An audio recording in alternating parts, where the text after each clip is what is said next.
Bari apo. Magpausok tayo dito sa sala. Ayan guys. Ito yung tawag nila dito sa gitnang silangan. Papausukan yung bahay nila.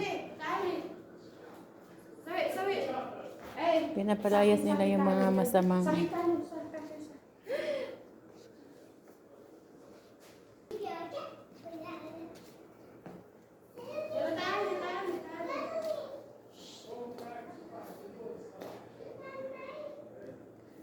Ayan guys, so yan ang bango nito. Ang bango niyan. Ito yung pinapausok nila sa bahay nila para mabango.